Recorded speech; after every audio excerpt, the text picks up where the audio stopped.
Euzu billahi mineşşeytanirracim. Bismillahirrahmanirrahim.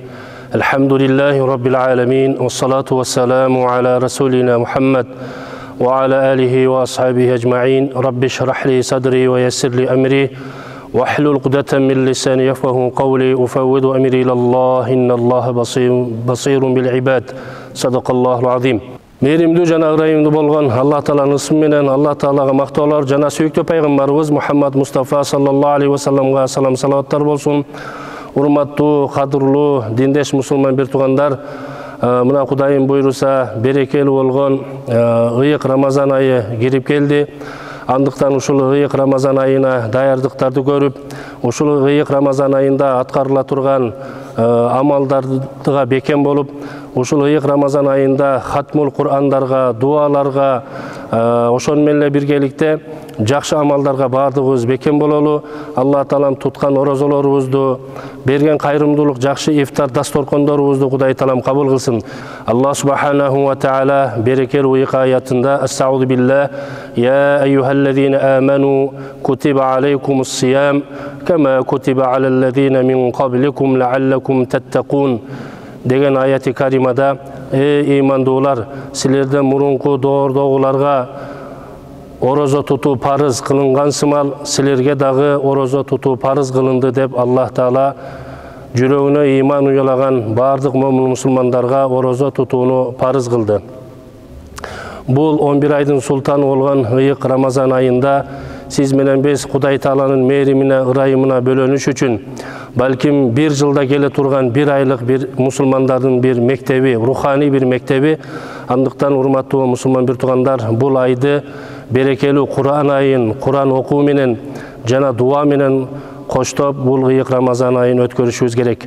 Сүйүктүү пайгамбарыбыз Мухаммад Мустафа саллаллаху алейхи ва саллам берекелүү ыйык хадисинде сумту сайму тасбих, бул орозо туткан адам унчукпай турса дагы ал тасбихтин ордуна өтөт.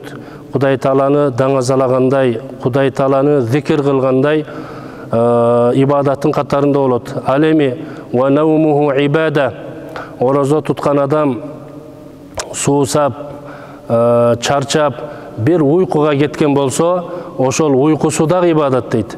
Ва наумуху ибада ва амалуху мудааф. Ушул Рамазан айында кандайдыр бир кошумча ибадаттарды аткарып, кайрымдуулук иштерин аткарган болсо, Кудай Таалам ошол аткарган ар бир амалын көбөйтүп берет дейт. Ва дуауху мустажаб. Ушул Рамазан айында алакан жайып, жараткандан суранып, кандайдыр бир тилектерди суранган болсо, Аллах Таалам дуа тилектерин кабыл кылат.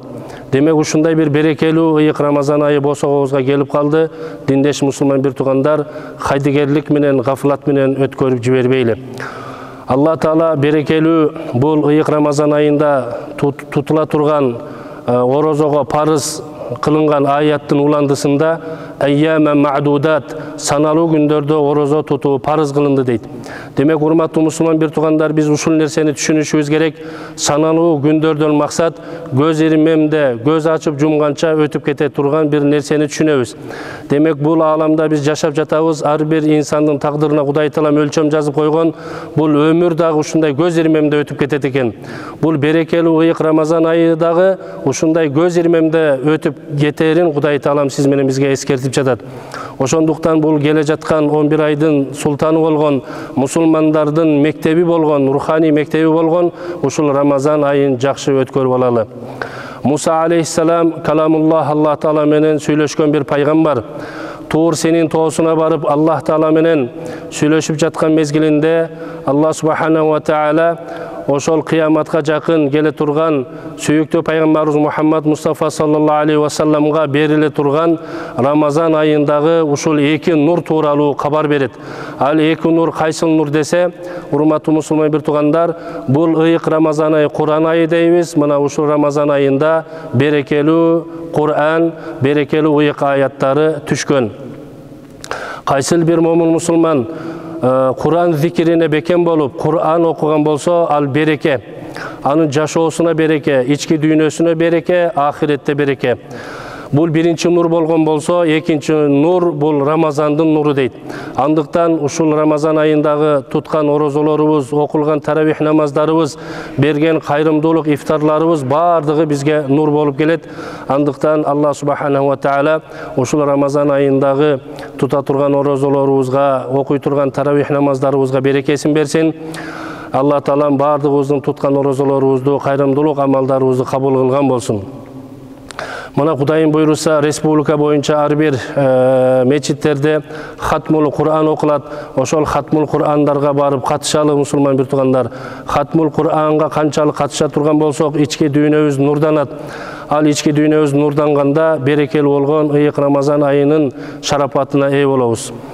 Кудайым буйруса, ушул республика боюнча окула турган хатмул Кур'андарга катышып, дуаларга катышып, ошол Рамазан айындагы кабыл боло турган дуалардын катарында сиз менен биздин дагы дуаларыбызды Кудай Таалам өзү кабыл кылсын.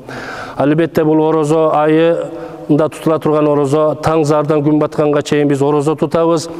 Ал ошол өзүбүздүн ашказаныбызга орозо тутуу менен биргеликте биздин бардык мүчөлөрүбүзгө орозо тутушубуз керек. Уга турган кулагыбызга, сүйлөй турган тилибизге, дене мүчөбүздүн бардыгына биз орозо тутушубуз керек. Жалган жаладан, курук дооматтан, бирөөнү гыйбат кылуудан дене мүчөбүздүн бардыгына биз орозо тутушубуз зарыл. Мына ошондо гана биз орозонун, Рамазанын таасирине ээ болобуз. Андыктан Аллах субханаху ва тааля иншалла ушул берекелүү ыйык Рамазан айын бардыгыңыздарга куттуу берекелүү кылсын. Аллах таалам бардыгыбыздын ниеттерибизге жеткирсин. Негизинен бул ыйык Рамазан айы мусулмандарга ынтымакты, достукту, биримдүүлүктү үйрөтөт. Мына таң зардан туруп бардыгыбыз сахур мезгилинде, зарлык мезгилинде бир убакта, бир мезгилде туруп оозубузду жабабыз. Ал эми бир мезгилде, бир учурда бардыгыбыз оозубузду ачабыз. Мына мунун бардыгы Кудай Таала тарабынан берилген, ушул мусулмандардын ортосундагы биримдүүлүк, ынтымак, достукка берилген бир символ катарында түшүнүшүбүз керек. Андыктан Кудай Таала ушул Рамазан айындагы аткара турган ар бир ибадатыбызга берекесин берсин. Көп-көп дуа кылалы, көп-көп Кур'ан окуйлу. Себеби бул Рамазан айы Кур'ан айы. Кур'ан айында биз көбүрөөк Кур'ан окуганга аракеттенишибиз керек. Урматтуу мусулман бир туугандар, бардыгыңыздарды кирип келген ыйык Рамазан айы менен куттуктайбыз.